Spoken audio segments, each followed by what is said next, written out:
Stacy, how are you? I'm super. How are you, Ryan? I'm so excited to be back on the show with you. And I know that you and we've had a couple calls getting prepped and ready for this. Yeah. And I'm just very excited for the journey that we're going to be able to go on with the listeners. So you were on, I don't even remember how long it's been since you were on the show, but I liked our conversation so much and how dynamic you were from your technical knowledge, but then also how you had described coaching versus therapy, and just you have practical frameworks that allow people to do something with the things that we're about to embark upon. So without giving too much away, why don't you give your background, kind of your credentials or whatever you want to say, and then we'll just roll right into the journey. Great. Thank you. You're always very excited and it's contagious. And I loved our last conversation also. So I'm glad to be back.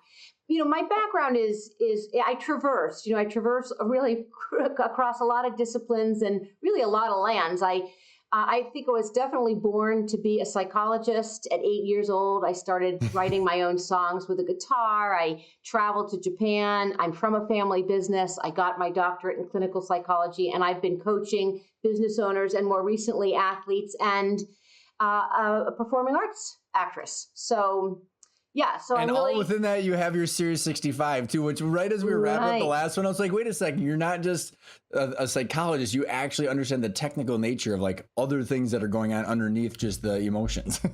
Right. Well, I worked as a coach, internal coach at Merrill Lynch. And at that time, it seemed important while I had access to all of these smart people in this really rich industry. I got my 7 in 63. I got registered and I practiced for 3 years. That's what brought me to Cleveland. And I felt as though, having sales experience and financial experience and being invested or understanding the investment market, it really rounded me out. So from a psychologist perspective and a financial perspective, I think I cover a lot of ground. Well, which I think is unbelievably important, very unique, because the amount of times the people that are listening and when we talk about principle one of your drivers, what do you want and why? I want a lot of stuff, but then can I afford it and can I afford my dreams, right? So there's always this practical nature that I think is so important to have the reality underneath your dreams too. And so as we're jumping into the principle two, and we've got the what are your principle one of your drivers, and then the principle two of the finance. We know we're going to be covering that down the road, but for why when you are looking and thinking about business owners, what is it that when they're coming to you, what do they want? Like and what are the types of people that are ending up in front of you? What is usually happening, and what do they usually want out of life? It's a really big question. It's a good question. Lay it all on you right after that, right? Well, and feel free to. It's interesting. So sometimes keeping things simple is so much more valuable. So what business owners want is they want health, happiness, choices, and wealth. And choices are, having choice is really an outgrowth of having wealth, health, and happiness. So I think that's what everybody comes in wanting. And I want to quote a Tolstoy sentence from Anna Karenina. He said that happy families all look alike. Unhappy families are unlike or different or unique in their own way. So let me say that again. Happy families are let me quote it. All happy families are alike.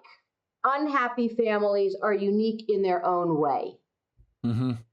That's so interesting. I think it's, happiness and satisfaction and feeling good about yourself and feeling like you've accomplished what you've set out to accomplish.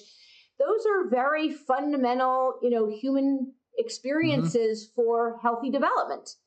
And there is one specific path for psychological health, right? And we all have the propensity, and it's in us all to be psychologically healthy. That we get derailed at different points and for multiple reasons. So we all look different. You could say that person is insecure and that person is insecure, but they would have different things to unwind from. Ooh, super interesting. So I love it.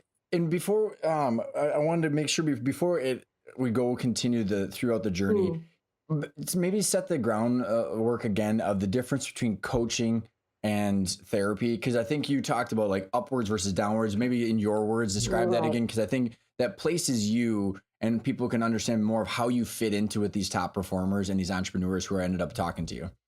All right. Well, okay, so let's start with that because there's been a lot of talk about mental health, about burnout, about distractions, disappointments, isolation. And business owners are feeling it themselves, but because Hmm. they're responsible for large communities, they are hearing it about their employees and their customers, and so business owners experience what the rest of us experience, and they experience times 100 because of all of the people that they are providing for or they feel responsible for. So it's not a simple answer, but it's important to think about psychological or emotional health on a continuum. And we're all on the continuum, right? We all have good Hmm. days and we all have bad days. And in the middle, there's lots of variation. And sometimes we get so derailed or so unproductive, or we feel so damaged that we need more help. We actually fall below our baseline. And if you think about the continuum, you have maybe on Hmm. the far left, you have therapy. And in these situations, you have fallen below your baseline, and therapy is trying to get you back up to your baseline, Love it. Yep. Yep. right? Okay, that's your point. And then there's all of these gradations along the way. Hmm. And then when you get to the far right, coaching, performance coaching, or emotional Hmm. confidence, the kind of performance psychology that I provide, it's about the climb. So the climb has to do with getting to your next best self and then Hmm. climbing to the next best self. Hmm. So that is really fundamentally the difference. Is one is bringing you back to baseline and the other is about the climb. And I if love you're it. ambitious, you're always looking to get a little bit better every day. And Hmm. so Thank you. that I love it. requires, yeah, Oh, yeah. because it just puts again, which is what the rest of this conversation is going to be about putting labels to things so that way we Mm, can do things about them. And I think just even having the that kind of language. framework of the language, right? Like we're not here just like, yes, sometimes there are days we have to be picked up to get to baseline, but we're trying to work on that climb constantly. And so to go back to like, what do the entrepreneurs and the high performers, all entrepreneurs are high performers to some degree, Hmm. like with the risks and all the things that we're doing, Sure. with our Kona, we've and the intentional growth framework, we've tied these three things that we believe that everybody wants. And you and I were talking about the story brand framework, which we're going to kind of take people through a journey right now. But we did that for our marketing, and we really, when you talked about everybody that is happy is similar, it's kind of what we identified, Stacy, is Mm, that there are three things that a lot of entrepreneurs want. They want to have fun, they want to create wealth, and they want to make an impact. And it's like a Venn diagram where the intersection of that is what we call intentional growth. And when one of those things is off, they feel like there's something missing. Having a lot of fun, making a big impact, but if you're not creating wealth, you're going, what am I doing this for? You could be, you could flip all that whole switch to say, okay, well, I'm making a huge impact and and having a lot of fun, but I'm broke. So like right. at some point you have to live in the middle of this, but then Right. people don't know why they're not feeling whole. And so Mm, then we get to and then like when people end up to you and they're saying, okay, I'm not sure, Stacy, where I'm at in that continuum that you just described, but I want to get here. mm, And you talked about three different types of entrepreneurs that you mm. see that are stuck in different ways. Do you want to kind of walk through those different ways that you Sure. categorized them? Sure. And I want to emphasize that the business owners that we are working with are heroes, right? And Mm-hmm. I always say, anybody who pays taxes and employs people are heroes, right? And so they need, Amen. yeah, amen. They need to be revered, and they need to be reminded that just their efforts are really making a huge impact. And they forget this, right? Because they're at their desks or they're in their silos or they're disconnected from other, businesses, they're just pounding the pavement. So it's really important to recognize the heroes. Yes. And part Mm-hmm. of the work that I do is to revere these clients, right? These business owners, but also to demand a lot from them. So Mm-hmm. there's an important balance. You have to respect somebody, and then you have to feel really comfortable and prepared because you respect them to bring them to a higher level. Mm-hmm. And that's an important tension in the coaching relationship. The three types of top performers, they look like this. One is restless, right? They're hitting on all cylinders, but every day they're trying to outperform themselves. Just get a little bit better. They outperform themselves, outperform their competition, and yeah, and it's grueling, but it is a demand. And if they're not outperforming in some way, then they can get frustrated. And so they're always Mm-hmm. looking for the nuance or the insight to keep growing. And I learned a lot about this particular character, these restless characters, when I started working with professional athletes at the beginning of the pandemic. I got a call, the call led to other calls. And what I learned from these elite thinkers and these elite performers is, first of all, they thank me for insights. And it's not thank for credit, it's appreciation that we've taken the time to, Mm. unravel difficult thoughts or convoluted Understand thinking. it. Understand Yes, to them. understand, yes. And so they're thankful. Then they use the insight, which encourages the relationship to seek more, right? Because we're Mm-hmm. getting good and getting better. And then the third thing is these athletes always reference the piece of insight that they valued. And so what Mm-hmm. happens is they're repeating the insight, and it's holding their ground, right? They gain 10 yards from it, and by repeating that insight, they hold that ground, and then they look for the Oh, next insight. I So it's love a it. very disciplined way of moving through growth. And so that's And the not restless. growing is the restlessness that's how the restlessness Right, manifests itself. Got right. it. Exactly. Not growing is how the restlessness manifests. So the second is, the person who's frustrated, a top performer who's frustrated. And, essentially that frustrated person is kind of like, they need a new insight. They want something different, but they can't figure out how to fix the problem. There's And a problem. so, They just don't know where to look, well, they what the know how to solutions are. define it. They know what it looks like, but they can't figure out how to fix it, and so they get frustrated. And the regular fixes aren't useful to them, right? The typical Mm. fixes don't work, and then they kind of panic, and they think, I know what the problem is, I know what the effect it is, but my regular fixes don't work, and they get panicked, so they feel Mm-hmm. frustrated. And then there's the stuck athlete, where they've kind of hit on lots of the points where they really want success, but they're not satisfied. There's kind of like this low grade dissatisfaction, and they don't Mm. know why.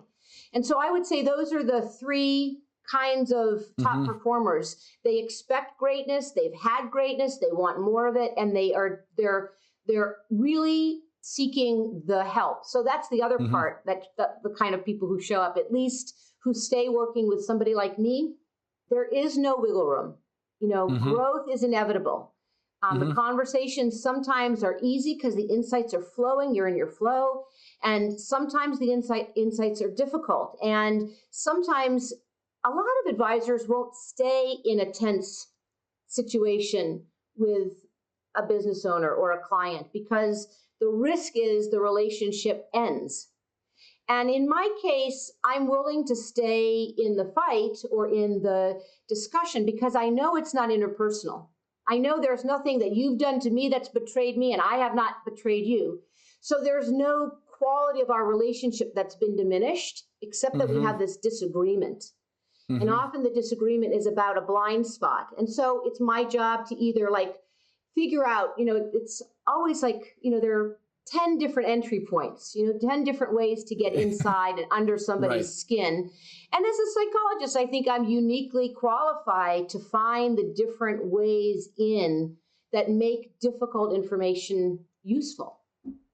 And I want to, this is progressing us around that hero's journey like we were talking about. And I think about the challenges of being an entrepreneur, of it, as we're going to be unpacking blind spots, becoming self-aware, understanding our stakeholders, so that way we can take action. And we're going to be getting into all this. But I think the first part of this journey is admitting hey, I do have an issue. I'm either one of those three that you just mentioned, Right. or I started in the restless, but then I was going to say I Right. started in the frustrated, but then I ended up restless because I couldn't find the solution. And the challenge is, Stacy, is that so many people have so many stakeholders around them that have a Mm-hmm. vested interest in manipulating, and then maybe that's not the right word, persuading someone in a direction that a lot of time us entrepreneurs, we stay so close to our chest because Mm-hmm. if we are vulnerable to XYZ employee or to XYZ vendor or XYZ advisor, it going bad and me having a negative impact from being vulnerable is a high probability. So it's not easy to spend the time with someone to get to those 10 different entry points to truly understand how I am blind in certain areas or who these stakeholders are and what to do about it. So how does your role solve that? And I'll give you a little bit of a starting point from our conversation yesterday when you talked about, trying to think of how you worded it. It was like, you don't tell people what to do. You take their thoughts and then you regurgitate them and tell them what they should do based on them, not what you would do. Right. So like, which is a way different way of putting it. So I don't know if that's a good entry point into this question. Well, I do have frameworks, and then when I start talking with you, I want to riff, and I know that I know that it might be helpful just to stay with some of the frameworks, but you always bring a different angle to something. So I will go. I'll see if I can get back to what you just reminded me of, but with regard to the process of coaching or the I think Trust you started by. Is it the trust? Sorry, did I do it? No, I think what you direction? started by saying is that it's hard for a business owner to get the help that they need because they don't know who to share their information with. Yep. And if they do share information, or when they do, sometimes it blows up. So they don't want to tell, Joe Public or Joe employee or Joe banker or, Joe marketing person. And maybe they've talked with consultants and they've gotten so far, but somehow it just doesn't go deep enough. And so going deep enough. And to one of your earlier points, because the consultant or advisor is concerned or fearful of losing a gig or the billings. I mean, period. That's really what ends up happening. So it's like, even in our situation, we're like, you have to say the truth.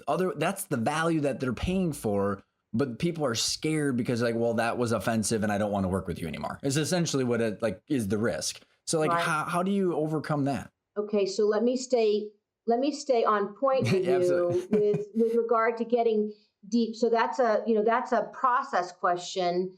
But in terms of the relationship that people have with me, it is the responsibility. Your growth, your performance, you do make it my responsibility. So I am responsible to you. I'm not at arm's length. You've asked me to help you improve in these ways.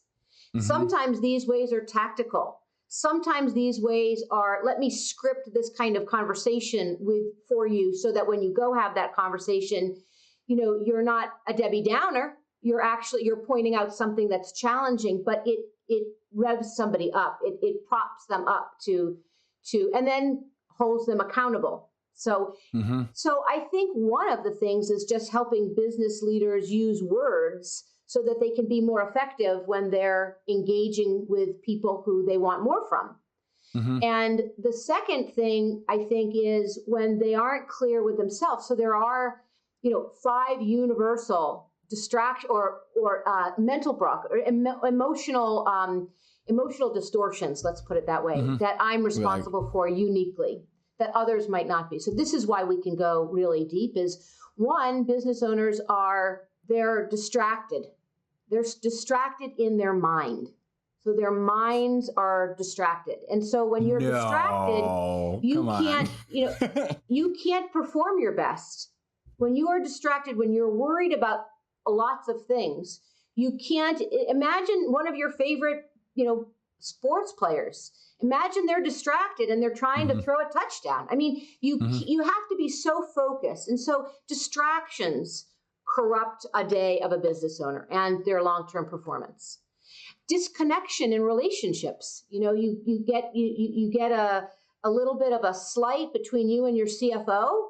And it could linger, and you're not prepared to resolve it because addressing it might feel like it's blowing up, or addressing it might, make more of it than it is. And you're just hoping that over time that slight will go away.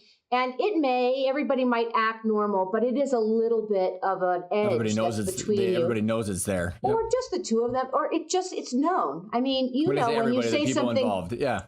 Yeah, exactly. When when you say something, to somebody in your family and it hurts them and you apologize, but they still feel hurt and you know it. Mm-hmm. And so so I think those things are invisible at work, those emotional disconnections, and they add up and they weigh heavily. And then you don't get the kind of relationship that creates the momentum for performance. You might get buy-in, but buy-in isn't momentum. Ooh, I like that a lot. So disconnection. So we have distraction, disconnection. The third one is detachment from your purpose. And this is, I know, something really important to intentional growth. But when you're detached from your purpose, so when there are lots of ways to describe this. I'm sure everybody listening is hopefully imagining what that could mean, to be detached from your purpose. But it's when you get sidetracked. It's not just the shiny other thing. It's when the outcome goal, which is always typically defined in some numerical metric, overshadows this intangible aspiration that started you on the journey to begin with. Yeah. Right? So yes. The goal, and you need both. I'm not suggesting that you give up the goal, but we don't do enough reflection. We don't do enough reaching back into the well that created the aspiration to take over the family business or to start one or to franchise or whatever. So all the risks. There's a detachment from purpose. Now we can list purpose, but purpose is part of aspiration and it comes earlier. Goals and outcomes come later. So that's detachment. And then it's disruption. And you're going to love this one, Ryan. And I'm not even sure you weren't on my mind when I was kind of refining this, but disruption from the present. Now, can I reveal something about one of your routines? I was going to say, I feel like I'm on the hot seat here. Let's go for it. Well, it makes you great. It makes you great. You require it so that you feel like you can perform best for your partners, for people like me. You show up really, you're stellar every time you show up. So I think it could be related to being present. And you are a practicing transcendental meditator, right? Practicing is the key word there. Well, practicing meaning doing every day or as much as you can. Yes, that is correct, yes. So what I've discovered, and I don't want to go too far on a tangent, but I really didn't understand this. I am pretty seasoned in my career. I've got a couple years under my belt and I'm killing it. And I'm excited because it's the culmination of a lot of years of work that I'm reaping the benefit. And part of the benefit is really this, being able to talk about it with you. This is a benefit this is the culmination of my work, these kinds of events. So I'm excited about that, but I didn't really understand present until the term present and being present, until the beginning of the pandemic.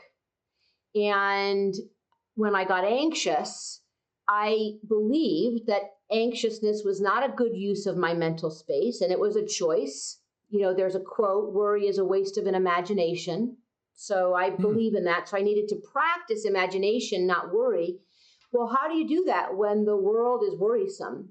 And so every time I began to worry, I practiced being present.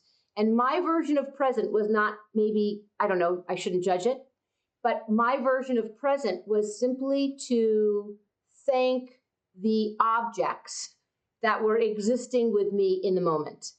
Like right now, and to recognize right now that I have that plant and that cat is present with me and sharing this moment on the planet, in the universe, this point in time. When I'm outside on a walk, recognizing that the trees are showing up every day, providing whatever they provide, oxygen and whatever their process is, and the sun shows up. So there's a lot of things that show up every day, the Orion in the sky. And so those things kept me present and appreciative. And then I have been grateful for most of my life, I think. But being present magnifies gratitude. And so Yes, I love that. I carry on about this one only because it's the one that I've learned the most recently, but all 5 of these, did I get to the 5th one? I don't remember. Nope. Because that was, and so that was what was the 4th one? So it was detachment from the present and disruption. Detachment. Yes, disruption.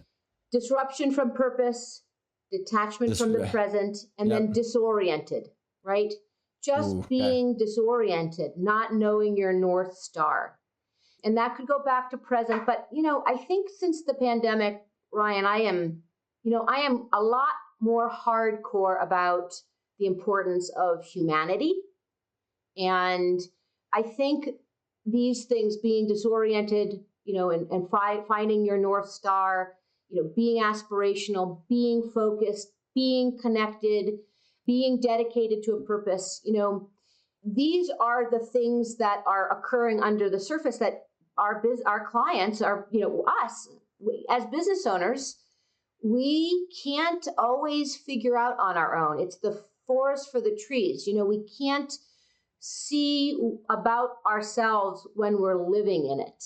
And so, and that right there, yes. When I think about these 5 mental blockers and the blind spots you're talking about, and then when you just said that we can't do it ourselves, it's, Stacy, the amount of people over the last 6 years that have been on the show, because this has been a theme that I've constantly tried to pull the thread on, because Bo's book, the Finish Big one that was just previous episode that you dove into, is like, great, understood. Now, what do I do about that? How do I figure out what I want for my business and why and who I am? And then what do I do about it? But then the amount of people that have been on the show just take some time. And I'm like, well, that's not, I'm sorry, I've tried. That didn't work. And so it's like, just taking a pause. Well, and a guide and a way of labeling this, like you just did with, hey, there are 5 main things. Okay. So when I think about the distortion, I could go, each one by one, but I won't. But it's like distortion of like, at some point, like going back to those 3 things, what everybody wants, at some point when you're making a bunch of money, you're having a lot of fun, you go, what's this all for? Because you're distorted of like the world's telling you that the revenue is the most important part, but you're all of a sudden not believing that. And so when you start disbelieving what everybody is trying to tell you is what success looks like, and then you're detached and you're also disconnected, like, that shit's off and you don't know what to do about it and you don't know who to ask, because again, if all of a sudden I realize like who am I going to say, by the way, I don't know if top line revenue is the only thing that matters.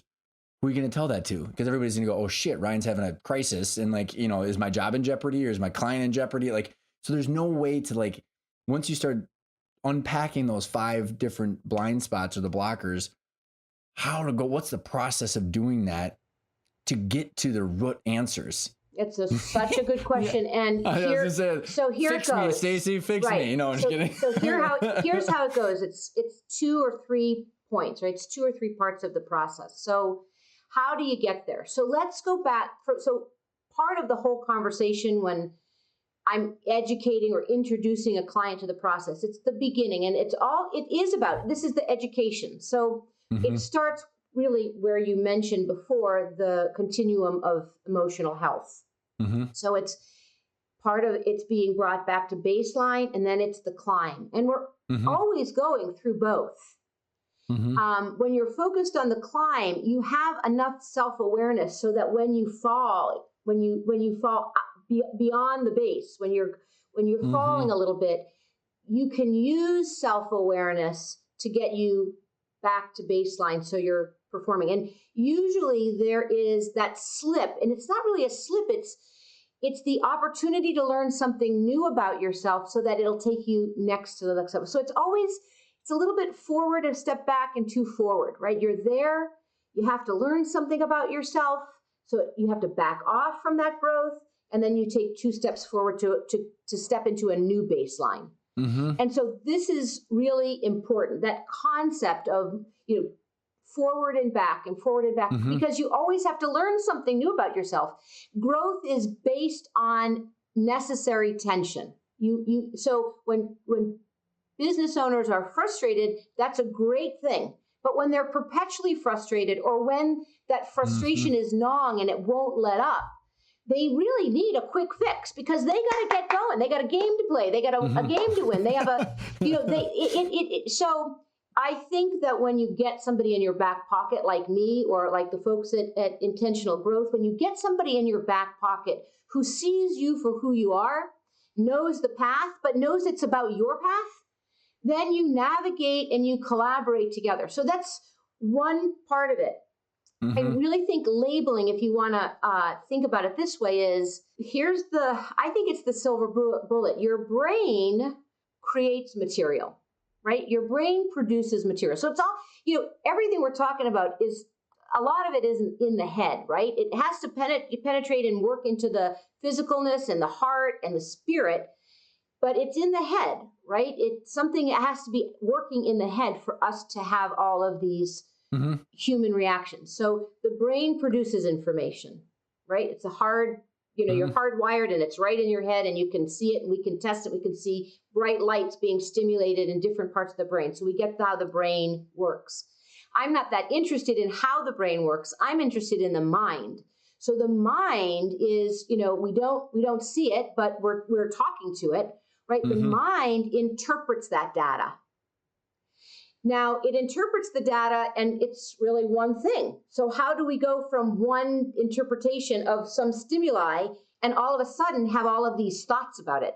Because our mind adds more interpretation to it, right? So our mind can go negative or our mind could go positive.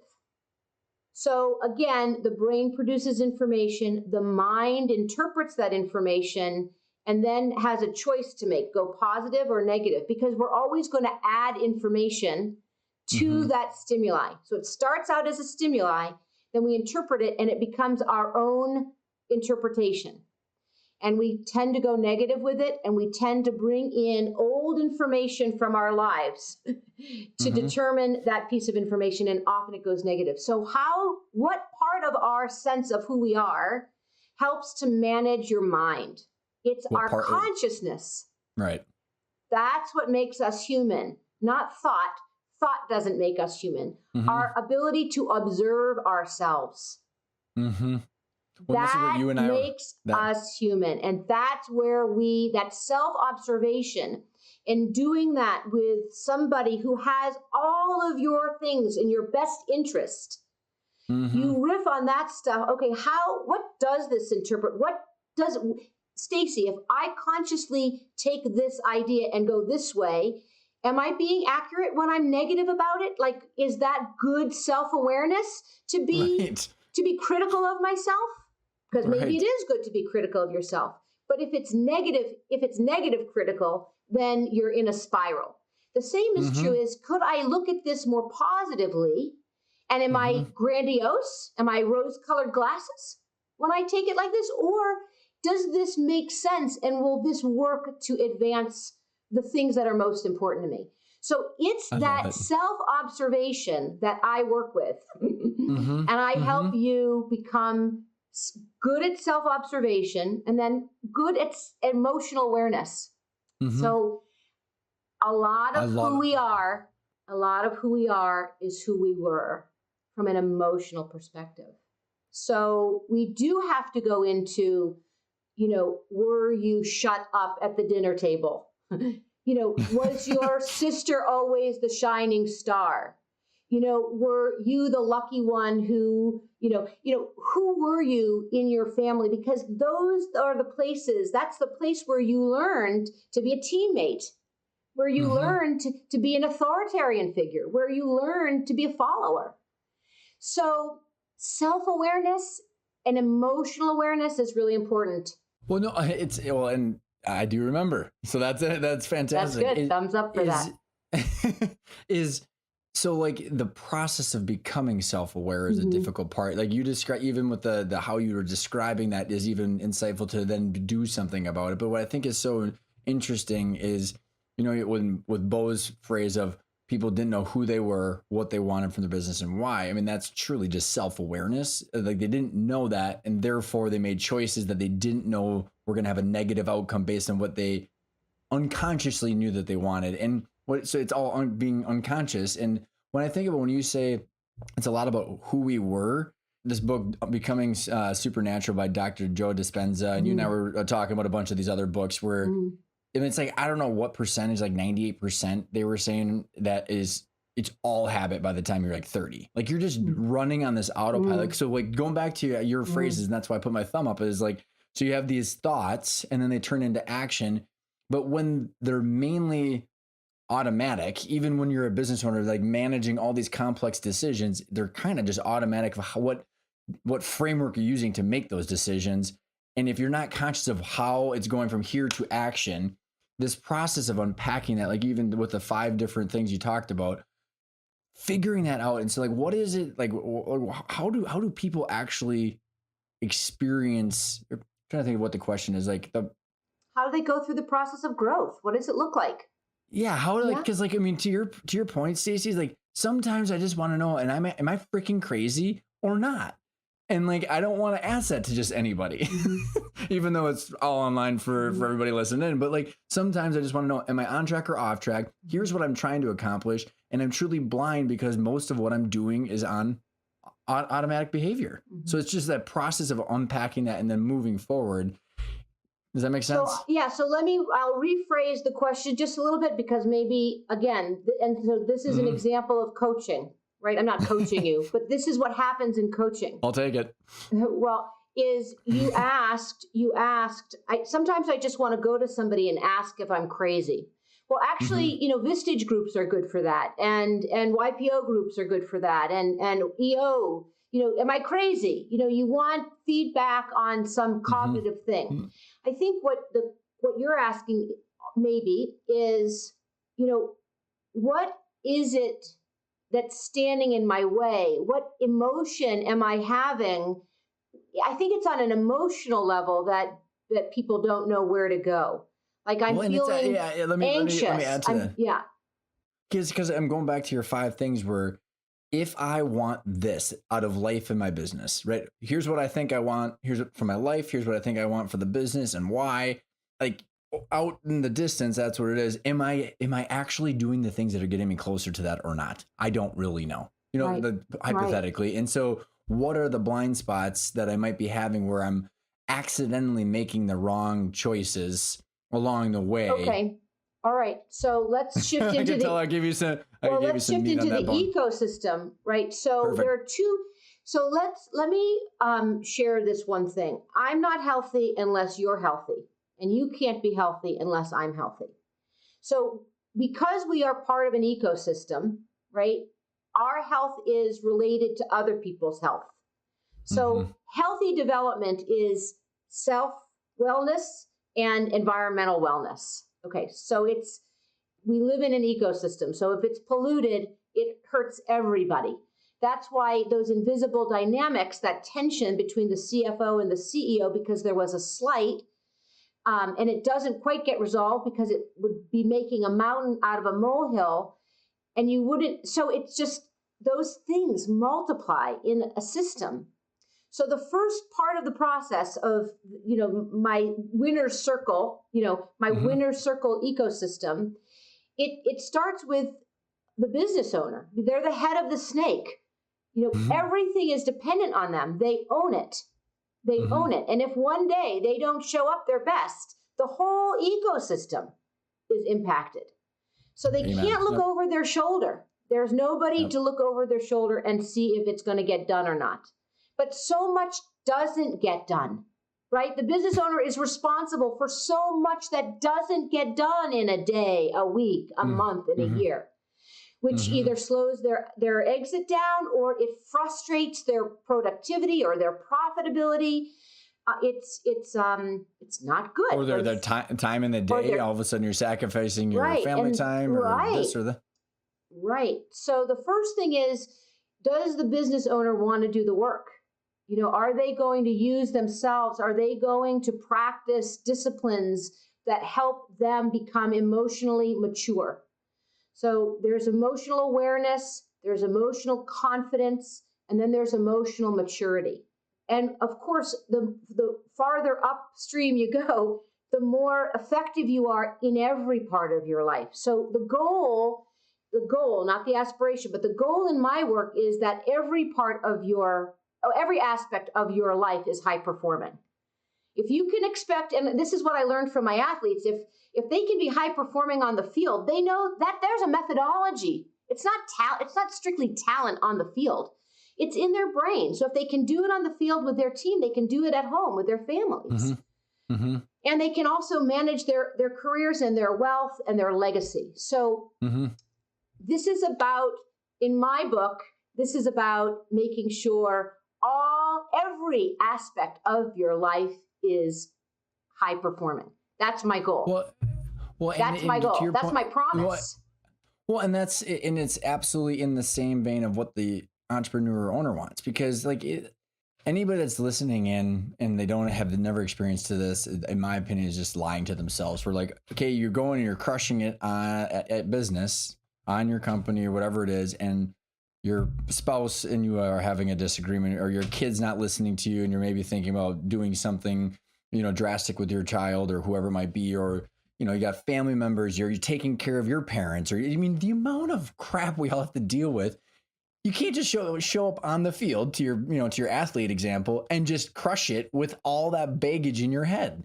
And so like and when I loved when you and I started talking about the ecosystem, is like all of that impacts the one person, because the one person plays all those roles. And when I was explaining to you, I think, is that my dad and I had this one woman, she talked about the hats that you're wearing, which is very helpful. But again, labeling it, like, I'm talking from the son, I'm talking from the friend, I'm talking from the business partner, I'm talking from, and it's like, it's exhausting, but it allowed us to have like a set of principles that we knew how to deal with that dialogue differently. And so you would describe maybe give everybody an overview of what do you mean by an ecosystem, and who are the different players in an ecosystem in order to make that business owner the top performer in all those areas. Right. You have to be able to see them if you're going to perform well in all of them. So that's Exactly. Definitely the point. You're 100%. The first part is the owner has to get their head in the game. And that's the first part of the process. And then by definition, that positivity and that health, by definition, intuitively helps the rest of the system become healthy. Now, to do it proactively, right? You can get well, you can get healthy, and it can have a positive effect because your change changes the environment.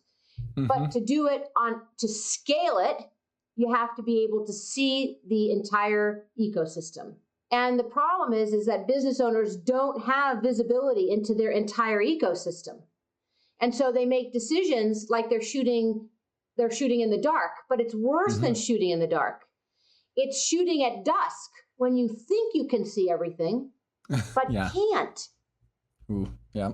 Okay, Very good analogy. So I really hope, the intensity of our voices is coachable. It's coach sounding, because it's not fun to talk about it just in between our brains. It has to resonate viscerally. So I know we're both trying to help the audience feel this, to breathe a couple of times, to admit something about themselves, to even wonder, even if they're hitting on all cylinders and they've got it, is there something that they want for themselves more, or they want to expect more from themselves? So that's a question as I enter into the ecosystem.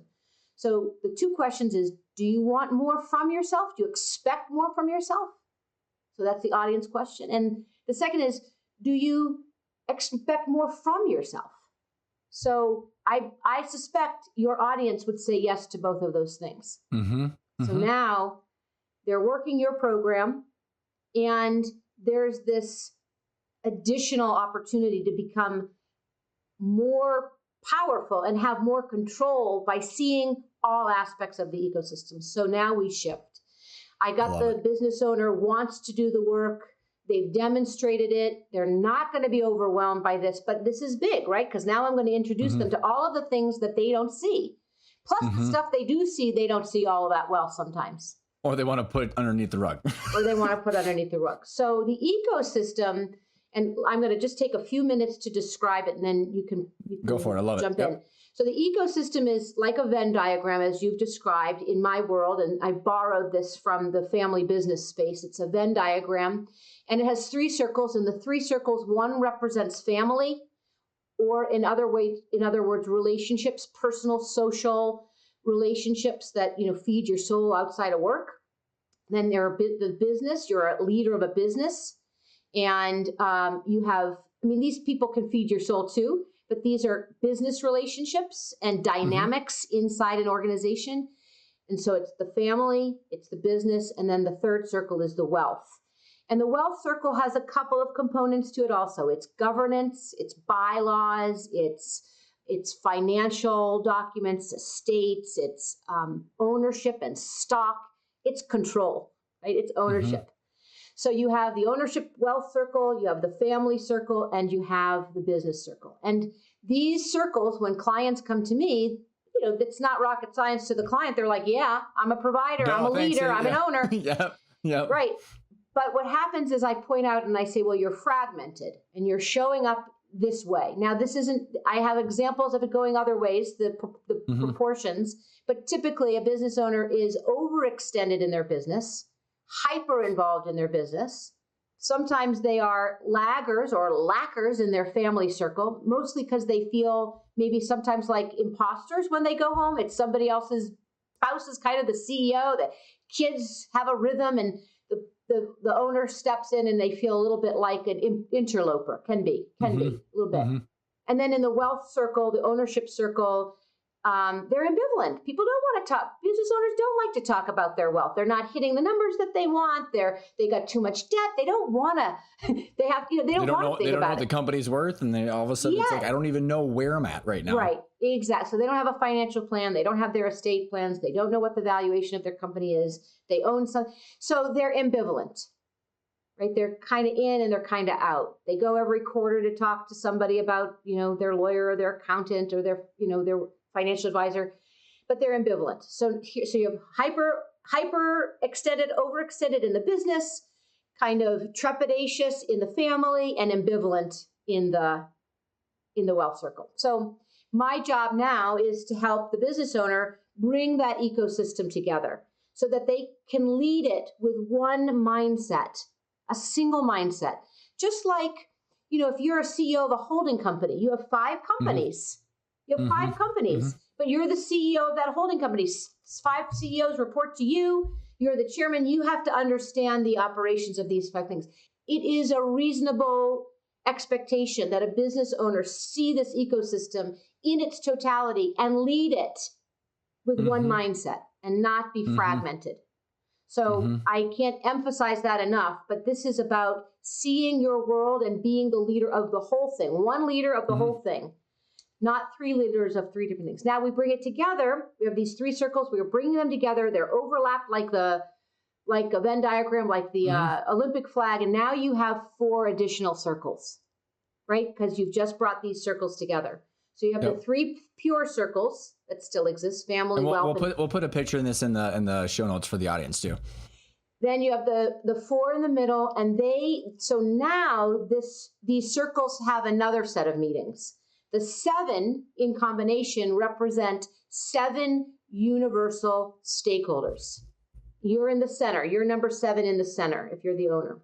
And so as you were describing, each of these stakeholders and stakeholder groups, there are multiple groups in those groups. So if in the family, you might have multiple branches of the parent's company. So that's, 3 different stakeholder groups in that circle. These groups have unique agendas for what they want from the ecosystem. And if they're not explicit, you know this, then they compete. Now they compete sometimes innocently and sometimes they compete maliciously. Give me and the audience an example of the competition between 2 of those groups. So between family and business, keep going. Yeah, sorry, I thought you were asking a clarifying question. The circle between family and business, that overlapping, that's a family member who owns the company. I'm sorry, who is in the family and is also an employee in the business. Right? So that person has a different set of needs than the person that sits between the business and the ownership circle. So that's an employee who has ownership. So that person and the family member who's employed could have competing agendas. Could? Yes, could. Mostly, yes. Very well put. I love Right. it. So that's a kind of a simple way, but you could also see that siblings who are vying for ownership someday, or let's just say they're both vying for, and they're both employed in the company, right? They're in they don't have ownership yet. They're in the family and Mm-hmm. they're employed. One's one's the manager of sales and the other is the manager of operations, and they're both vying for the CEO role. They're going to be competing potentially. Mm-hmm. Mm-hmm. So these agendas are complex, and I begin to introduce them to the emotional content. This is about the stuff that business owners, listen, you can have financial contracts and you can have legal contracts and agreements that manage the risk. But I'm talking about the emotions, that if you understand and correct for the emotions, it's all upside. It's all the upside of Amen. success. I love It's not the stoppers or what yeah. You know It's when the not words come to, well, the adjective that comes to mind for me, Stacy, is emotional gunk. It's like I can't step onto the field of my play with all that gunk there because I don't know what to think about it. So like these people, like, and this is where in the past, in like my old business, or even as I continue to grow, I mean, like I have issues like this all day long. Is how do I handle that if I can't label it and understand it like you just put it, right? Like, so it's like, I'm trying to like think, okay, if I do this and then they're going to do that and then they could do this and then they could do that. So you're like, you have this exhaustive mental exercise of like running 17 moves in advance to try and overdo the choose your own adventure for all 7 of those groups of people. And then you have one decision that flies into your face at 9 o'clock and you're like, shit, okay, there's a lot of things to think about. And then how are all these people going to react? Right. And it's all convoluted. And it just, I think that I've personally experienced a lot of exhaustion in the past about that. And I just know that the people that come through our program, like you said, half in the business, half out. You got the brother that's on the management team, but also part ownership, shouldn't be in the management. It's exhausting for so many people because all they want to do is wake up and grow the business. And you and I, and this kind of ties into one of the conversations you had yesterday, is I think, well, in my past, I've gravitated towards the business because it's clear. It's like, I can control this. All of this is within my control. Everything out here is more complicated, so I don't know. So when you're sitting down with someone like me or an entrepreneur and you're doing this, what is the process like? How do you provide that where you're going from the dusk to actual daylight? Like, how do you actually... Visibility. Yeah. So this is the visibility. So the first part is to help the business owner sit with. So let me put it into words. The first part is the business owner's head in the game, right? And we moved to the ecosystem, right? We're looking at the ecosystem, but the business owner. So the ecosystem is a little bit easier because I've gotten the business owner already on the path for emotional right. maturity. Their head's on their shoulder. Yep. Right. Yep. So I have access. It's 24/7 access. Just FYI, the way I work. And most of the time people don't take advantage of it because I'll call them right back and take advantage of it. So, we always both have something, in the game, skin in the game. That's how I coach. I need you to be successful or I can't be. You're my player. So back to this concept of how does it happen? Let me just tell you a quick conversation of love it. Where a business owner the brothers were in agreement about the ecosystem. So one brother wanted to dissolve and the other brother did not want to resolve. One brother wanted to resolve and he was running there were 3 businesses or 2, let's just say 2 businesses. He was running the more profitable one. And the other brother who didn't want to break off was running the more innovative company. So it was more, the margins were a lot less consistent. So they called me because they needed to figure out how they were going to get through this dilemma. And the way I wanted to get through the dilemma was I wanted them to promise to take care of the ecosystem first. Whatever you do, brothers, whatever you do, every final decision has to pass the sniff test. Will this fuck up or will this harm the ecosystem? What part of the ecosystem is going to be affected? Because a complex system is, by definition, one where you throw a rock in and it has a ripple effect. So so every business owner, and when it's pulled together, you can start seeing the ripple effect. You can say, Bingo. because I you love it. start, because I'm going to make this decision. Let's see where else it's going to show up. Mm-hmm. So rather Mm-hmm. than the impact being, oh my God, how did this happen? How did Right. this blow up? Well, it blew up because 5 decisions ago, Yes. this had an Yes. impact. So let me just wrap this up about the business owner seeing and having visibility into the ecosystem. Oh, the brothers. Sorry. So where the conversation happened that was so insightful. And this is a good example of when your audience is what are you talking about? I don't even know. Well, this client, one of the brothers, was a pain in the butt. He wanted the dissolution, but he was always waffling between it. So, I got serious about it, and he said, "You're always frustrating me." You're always frustrating me. And this sucks. And we don't have a good relationship and you're not helping. Let's just exaggerate the point. No. And so in the conversation, I said, it's interesting, Joe. I don't see these moments as frustrating. I see them as a rush because even though it takes us a long time, you are always participating with me to get to clarity. It's not like you give up. You get mad, but you don't give up. And then it takes a long time, and it doesn't take this long anymore because he can trust me more, and he can trust that his own thinking is reliable.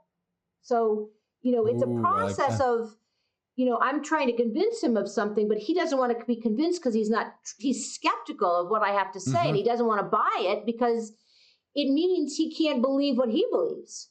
But what he's believing isn't effective for him.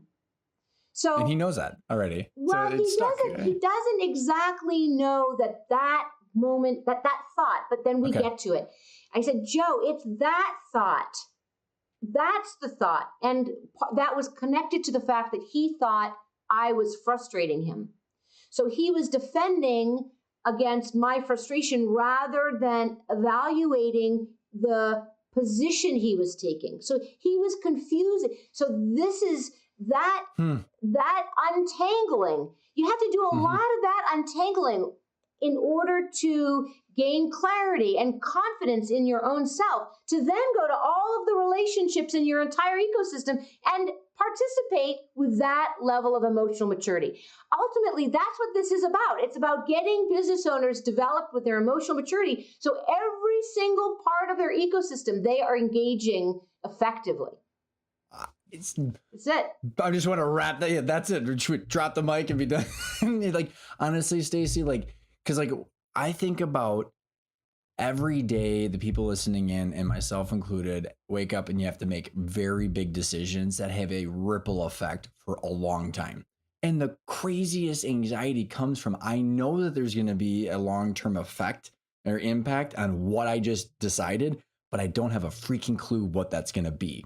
The fourth order effect, what is it? And how did I F something up in 6 months that I decided today, and I don't know that? So then it's either you don't do anything or you make really rash decisions, and it's always whack-a-mole versus, like you said, it's just that clarity of if I do this, here are this ripple effect or this ripple effect based on these stakeholders and based on the things that I want long-term. But people don't have that clarity, and that's where that, I don't know. I just it's so paralyzing to most people, or that's where the frustration comes in. And I think a lot of times when people call me and they say, I want out, I swear on my life, 90% of the time, it's they want out of the fact that they're not clear on all the shit that we just talked about. And they're the stomach ache is too much. And I'm willing to take a haircut on all these different things or all the opportunities of everything that I've built because I just can't manage this anymore. And I just don't know. It's so fascinating of how the fact that you go for it. I mean, Ryan, people are struggling. Business owners struggle the most with emotional issues, with people problems, their own and people's. And so it's amazing to me why you wouldn't use a psychologist to help you, especially a psychologist who's been in business for 25 years and from a family business and worked in financial services and runs 2 of her own companies. Why wouldn't you bring in a psychologist, somebody who absolutely knows specifically how to untangle how to unwind a bad situation, not with legal documents and not paying out of the nose. How do you reshape relationships? That is what I am gifted at doing. And I wholesale it because once you learn it, it's kind of, it's kind of like when you had a baby. The first time you had a baby, you were completely unaware. But then the second time you have one, you're kind of an expert. You're well, not what exactly happens when you have two at once? Right. Do you have two at once? Yes. Wow, yeah. So then you're just totally screwed because you're like, well, I'm just messing it up for the first time twice in a row. Yeah. No, but I think I agree with you, Stacy, and it's how just the clarity of the labeling, then we can understand what to do about it. And that's kind of when you and I were talking. Go ahead. Let me offer one more thought again, so the audience feels this viscerally. So on my LinkedIn, it's Stacy Feiner on LinkedIn. I have a couple of really nice short examples, stories of where an impasse happened. So it's about the impasse when you're working really hard on trying to figure something out. You discover it, and it's a moment in time, and then you're on the other side of it. So yes. One impasse. So these are about the impasses. One impasse is my client happened to be an actress. She whatever the lead up was, her frustration was, I have a lifetime of caring too much. She says I have a lifetime of caring too much. But one of her sweetest qualities is her ability to care. So how can I help her care less without robbing her of her gift, her natural ability to care? I mean, she's a really beautiful carer. I mean, she's an artist and she's incredible carer. But I have a lifetime of caring too much, she says. And I have to figure out how I can untangle her from that and preserve her care. And the issue was in the too much. Josephine, the problem isn't that you care. The problem is that you care too much. So what's the too much? That's where the dysfunction is. The distortion happens in the too much. So how do you unravel from the too much? Another example you'll see on one of the stories is the client is, has fallen from grace and has a terrible injury and is taken out of the sport. And the issue is that he falls from grace for a very long time, and he's not the man he thought he was. And he's got all of these bad habits. He's kind of checked out, and he's really upset with himself. And I say to him, and this is the impasse, right? And this is because it doesn't come from doesn't get pulled from anywhere. It's part of the relationship. It's the quality of the relationship. And I say to him, what if all of these things that you think are terrible, addiction or, not carrying on full-time work or, all of these things, what if they're symptoms of one situation, the injury? But you think these are the problems. You've forgotten that you were injured, and all of this happened subsequent to the injury. So let's look at these things as symptoms. Let's not try and fix all of this. Let's go back and look at what happened at the point of the injury. And that was incredibly rewarding and clarifying for him. And so this is the level of complexity I'm talking about. And to get to someone on that other side, like you said, which is clarity on the circumstances. And I know we got we'll be wrapping up in 5-10 minutes here, but I think I want to introduce what my hope is for the listeners from this conversation and the work you're doing, or the work that everybody needs to do to accomplish what Bo talked about. Who am I? What do I want for my business, and why? And there's that clarity. If someone comes to you with an out of the blue offer, or if something happens to your partner and all of a sudden there's this big decision, you're not figuring out this shit blind in the moment. I mean, that's what everybody's doing. And it's I want everybody to be able to say, okay, here's what's important to me. Here's what's important to the business. Here's my stakeholders, and here's what I'm trying to accomplish. Boom, big decision. Okay, how does that impact everybody? How does that impact me? How does that impact my long-term goal? And then be able to talk through it with someone that doesn't have a vested interest in the agenda. And just clarity. I mean, the opposite is what everybody's already experiencing. Yeah, right? Most people need a thought leader. They need somebody, just a sounding board. And then it goes from a sounding board to somebody you trust, then, and somebody who's qualified to be helpful, somebody who can help you navigate externally in the world. So it's, it's hard. It's hard. It definitely is hard to find, that kind of person. I will tell you again, on my page, there's the 50-50 partner, the impasse that they had. It's the actress who had the impasse. It's the injured. And there's also a daughter resigns. The parents renege on the daughter, and the daughter resigns. Oh yeah. So all of these, and the thing that worked there was, if the betrayal had not crystallized, it had just happened between the parents. So I knew if I came in fast enough before that problem crystallized, I could preserve their relationship, and they wouldn't remember it as the parents were betrayed. The parents betrayed the daughter. Yeah. Because it was in that sweet spot where it hadn't settled yet. Yeah. So everybody could shift the issue, understand the issue differently, and why these behaviors made sense but were wrong. So, that's so awesome. And again, the issue with you can't solve these problems with legal documents. You can't solve them with financial contracts. You can't solve them with reading a book. You can't solve them at a conference. They can get solved in person, with people like you, Ryan, and your team, with people like me, with people like Bo, who are dedicated to helping you find your way. Well, I was going to say, and amen, 100% agree. But what going back to when your earlier comments a couple seconds ago is that the crystallization. There's a lot of research around this, but I'm not pulling from anything particular right now. But the amount of people that have been on my show, on this show, about the narratives that they got from when they were a child, and that are not just crystallized, but in cement and like underneath, cemented, like four layers of the earth, calcified. Calcified. Thank you. That's the word I'm looking for. We're like. As a child, I was dyslexic. How many times people have been on the show? I was ADD. I was not a good student in school. My math teacher literally said that I was not going to be amount to anything. And I'm like, well, and so then there's that narrative that's like, see, I'm going to tell you, and there's this proof, and I'm like, fake it till I make it. I mean, the amount of things that you and I could go off of, that your adjectives of untangling that is so damn important, because you don't want to do that. When you don't have a business, you can't say, oh, I would like to actually go back on my decision.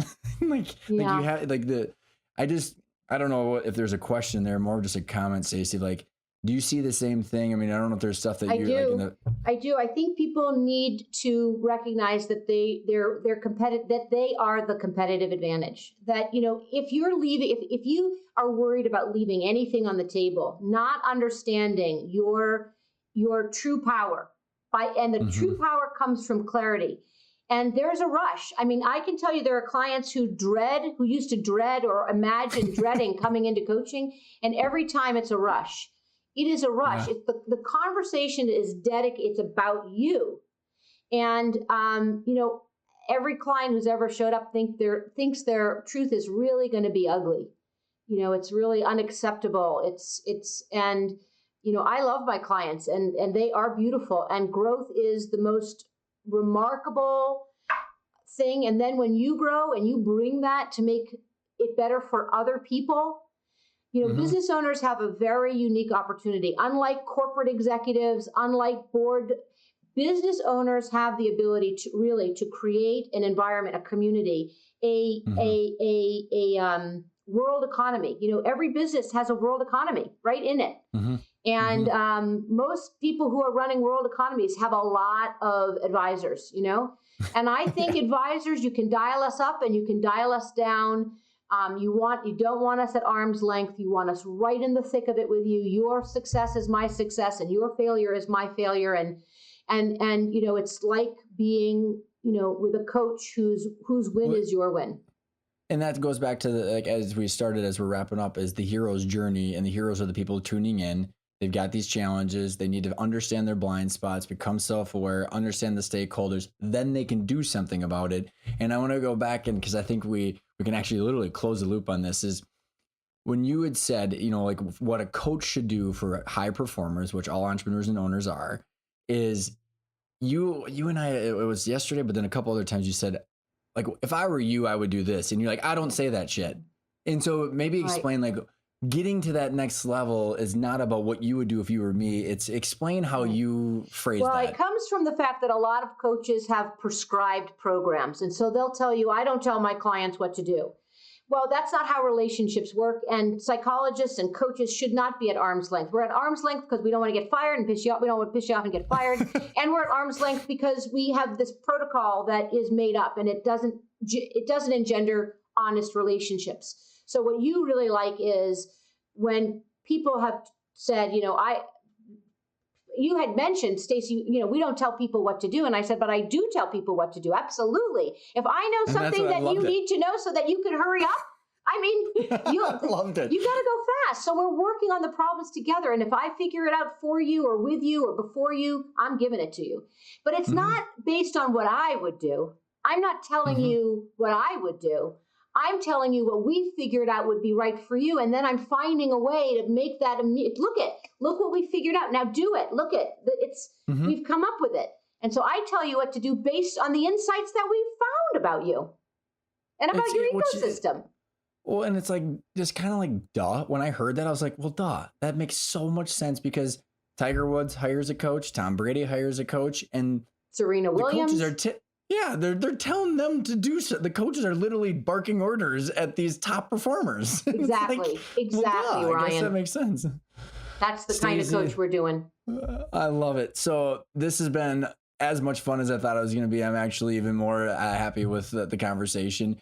We have something fun coming up in 2 episodes. The next episode, we've got Rob Dubay coming on talking about the 10 disciplines and how to maintain your energy and a lot of fun stuff that him and Gino have been doing in their 10 disciplines. But then we're going to wrap up this series with some of your clients and some conversations. You want to just maybe what everybody's appetite of what they can expect to come? Sure. Yeah, because we want them to come.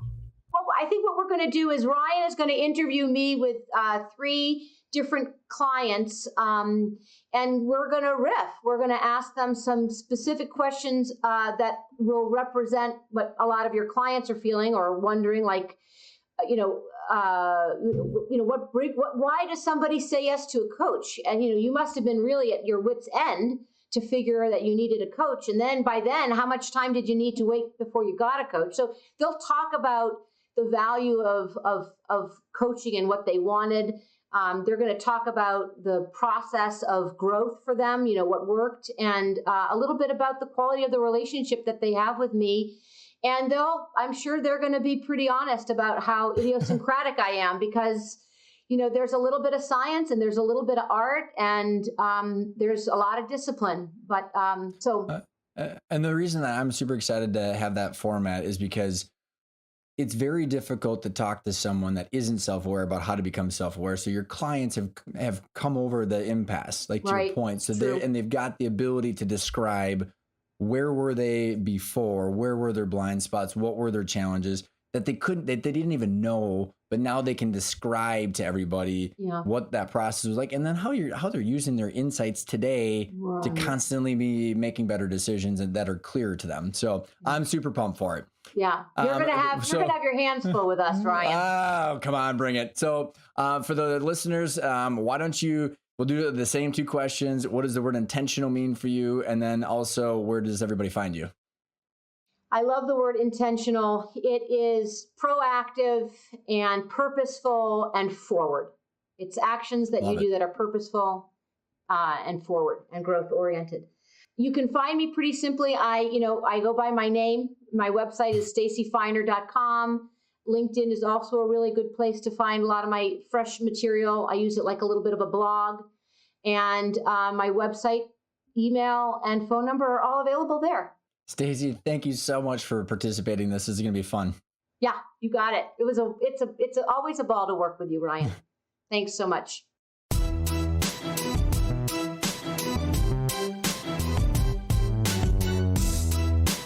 Well, I hope you got some practical and actionable takeaways from that episode by truly figuring out who you are, what you want, and why. What are your blind spots? Really dissipating that ego and saying, okay, here's exactly how I'm essentially the biggest thing holding myself back, which I think a lot of us are. And the more you can get clarity on that, then you can then go approach the stakeholders that all rely on you in the different components and the different areas that Stacy talked about. Not knowing who you are and your, essentially your blind spots, it's crazy confusing, and the amount of conflict that gets boiled up because you're just wearing all these hats and you're not sure what hat you're wearing. We're trying to create these concepts so you can put labels to them and then better understand how to take action when they arise. So that way you can keep true north towards that eventual goal that you have and be intentional with the discussions you're having with everybody. If you haven't checked out the intentional growth training, first principle in the 5 principles, we have a bunch of exercises, one called the stakeholder exercise, one called the vision wheel, which everybody loves, about really identifying the integration that your identity has with your company in these different 8 areas of your personality and essentially the happiness of your life. And then the intentional growth assessment, which is really just a 38 true false questions that says, okay, how do you look at these decisions and say, okay, how would I answer what I wanted long term based on now what I've identified as this is the things that are important to me, like family, legacy, disrupted industry, these people, whatever it is. By identifying what you want, then you can use that as a lens for decision making in the future. So go check it out, intentionalgrowth.io. And for next week, I'm going to be having Rob Dubay on the podcast. He is the founder of Image One. He was in the book Traction, and he is in a new venture with Gino Wickman. And we're going to be talking about the 10 disciplines to maximize and enhance your energy as an entrepreneur. So that way you can continue to relentlessly work towards the goals that you want, but have fun while you're doing it, so you can be creating wealth and making an impact. So thanks everybody for tuning in, and very looking forward to next week.